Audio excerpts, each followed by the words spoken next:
Bonjour, le thème d'un temps pour notre couple aujourd'hui sera le frileux en amour. Je vous laisse écouter, puis vous pourrez prendre le temps d'échanger entre vous. Pour ce thème, je me suis largement inspirée du livre de Véronique Cohn, Quel amoureux êtes-vous? Les 5 profils amoureux pour aimer et être aimé. Quand je reçois des personnes au cabinet, dès la première séance, j'essaie d'identifier leurs blessures du passé et leur profil amoureux afin de comprendre comment ils fonctionnent dans leur couple et comment chacun vient taper dans la blessure de l'autre. Aujourd'hui, donc, on va voir qui est le frileux. Le frileux a eu des problèmes d'attachement à un stade extrêmement précoce, dès la naissance, voire in utero, et jusqu'à donc 6 mois. Quand les traumatismes interviennent aussitôt, l'individu devient plus vulnérable à tout ce que l'avenir lui réserve. Le frileux ne se sent pas exister, ni appartenir à l'espèce humaine, au monde des vivants. Ces dysfonctionnements affectifs sont si importants qu'ils vont se nicher jusque dans son corps. Les sensations corporelles sont comme anesthésiées. Le flux de l'énergie ne circule pas. Il a des difficultés à se mettre en lien et à l'apparence de quelqu'un de détaché, un peu dans sa bulle. Il éprouve des difficultés à se mettre en lien, à s'attacher de façon saine et à se sentir connecté à lui-même et aux autres. Par peur de souffrir, le frileux évite de s'attacher ou de s'engager. Le frileux est probablement celui qui a le plus envie et besoin d'être en lien avec l'autre. Cependant, il est celui qui le peut le moins. Pas de chance pour lui, ni pour ses partenaires.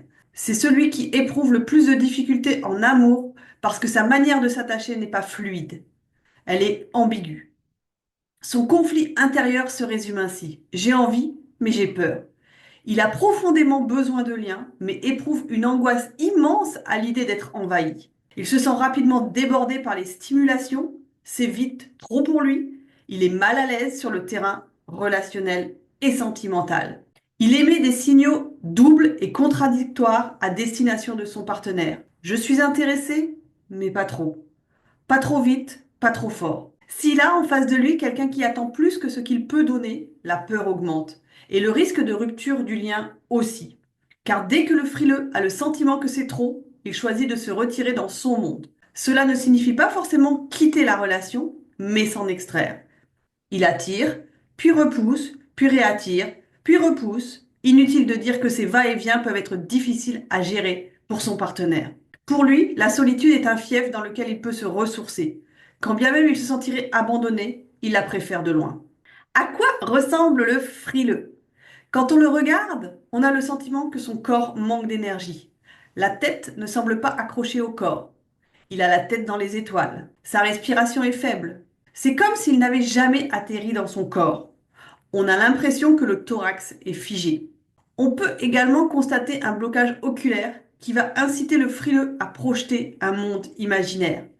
Il ne voit pas la réalité telle qu'elle est, mais va la déformer et l'interpréter. Si la mère n'a pas su se mettre en contact avec son bébé par le regard, celui-ci a été incité à ne pas voir ce qui se passait réellement, mais à vivre dans ses fantasmes, son imaginaire. Les frileux ont un rétrécissement du champ visuel. Il en va de même pour le champ sensoriel. Ils disent manquer de profondeur. Alors, il y a deux types de frileux. Il y a le frileux intellectuel ou le frileux spirituel. En raison des traumatismes précoces qu'il a subis, le frileux a dû se déconnecter de ses émotions perçues comme trop douloureuses. Il s'est alors réfugié soit dans le monde de l'intellect, soit dans la spiritualité. Si le parent ne répond pas favorablement à ses appels à l'aide, le nourrisson n'a guère d'autre choix que celui de renoncer, épuisé d'avoir réclamé sans recevoir. Ce renoncement se traduit chez lui par un figement du système nerveux. Il éteint son besoin. C'est ce qu'on appelle la déconnexion. L'enfant arrête de chercher le lien et tente de se débrouiller seul avec ses émotions. Le frileux intellectuel a investi le champ de la pensée pour parvenir à canaliser et mettre à distance ses émotions. Toute son énergie est concentrée sur l'intellect. Le savoir, la connaissance, la compréhension, le monde cognitif sont ses modes privilégiés. Pour lui, la voie royale est orientée sur le mode penser le monde et il lui est difficile de voir autrement. Malheureusement, comprendre ne suffit en généralement pas pour générer du changement. Le frileux veut comprendre et aime expliquer aux autres ce qu'il a compris. Il est fier d'être rationnel et légèrement méprisant envers ceux qui vivent pleinement leurs affects. Le frileux spirituel va préférer se sentir relié à un monde invisible qui l'accueille. Sa honte est d'être en vie, d'avoir l'impression de ne pas appartenir à des groupes. Sa fierté est de se sentir différent, supérieur aux autres, méprisant ceux qui ont des émotions. Extrêmement sensible, il a des antennes intuitives particulièrement performantes. Il possède souvent des dons extrasensoriels. Sous son apparente déconnexion du règne humain, le frileux spirituel est excessivement réceptif et sensible. Alors, comment se comporte le frileux? C'est un handicapé des émotions. Il ne se sent pas comme les autres. Il est en décalage. Il ressent la plus grande difficulté à être dans un partage simple. Le frileux ne sait pas se mettre en colère franchement. Chez lui, la colère est froide, détachée, métallique et explicative. Le frileux a également l'impossibilité à poser des limites. Chez le frileux, le mécanisme qui a consisté à poser des limites de manière saine et tranquille n'a pas été intégré. Le bébé a intégré que se mettre en colère ne servait à rien. Ainsi, il n'a pas pu construire la réponse du stop, qui permet de savoir imposer ses limites aux autres. À la place, s'est imposée l'impuissance. L'individu a intégré qu'il ne servait à rien d'avoir des émotions, d'où l'incapacité à se mettre en colère et le devoir de taire ses propres émotions.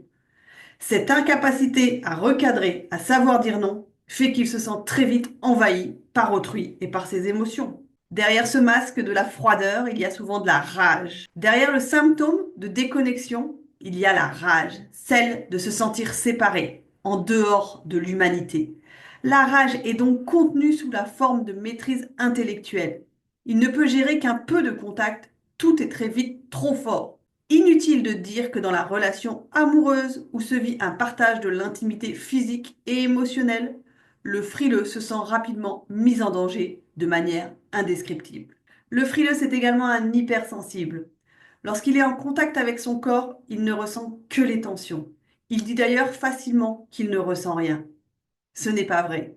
C'est juste qu'il n'y a pas accès. Sentir ses émotions est très désagréable pour lui.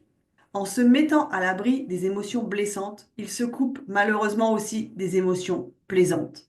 Sur le plan de la relation amoureuse, le frileux, qui est plutôt un cœur absent, a du mal à être proche des autres et ne peut répondre de manière saine aux exigences d'une relation amoureuse adulte. Dans la sphère sexuelle, le frileux est peu actif, ou s'il l'est, c'est de façon égoïste pour aller vers des dimensions de transcendance personnelle. Il se sert de l'orgasme et de la jouissance pour partir dans son monde et fuir la réalité. Le frileux a également la peur d'être envahi.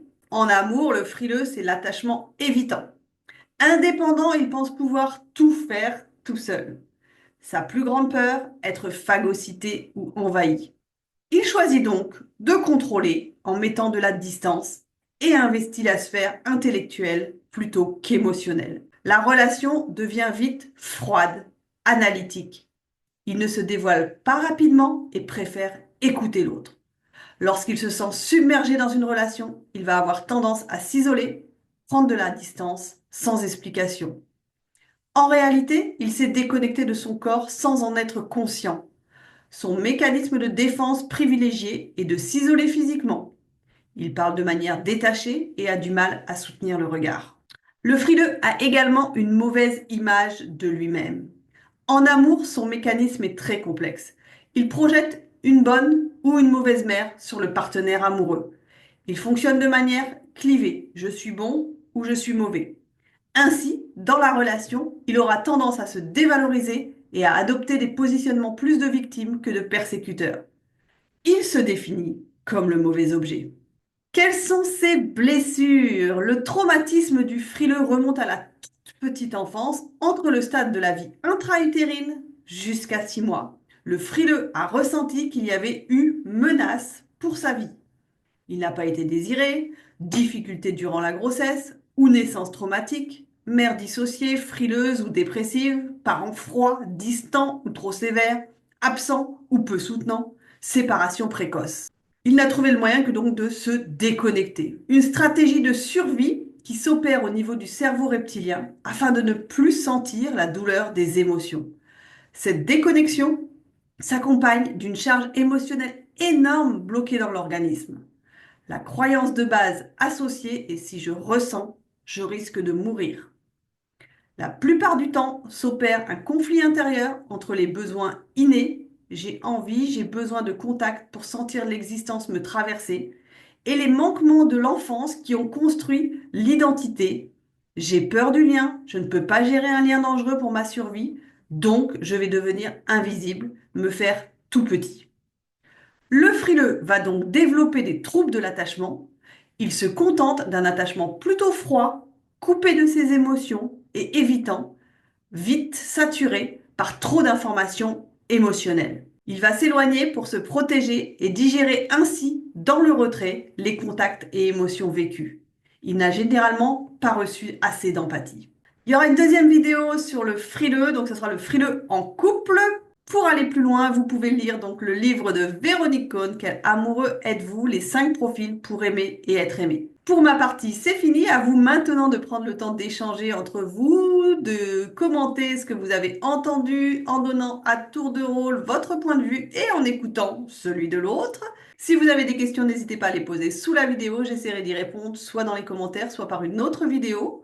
C'était un temps pour notre couple avec Sophie Caldier, thérapeute de couple, psychologue clinicienne et sexothérapeute. Je vous souhaite une belle journée et je vous dis à très bientôt pour de nouveaux sujets.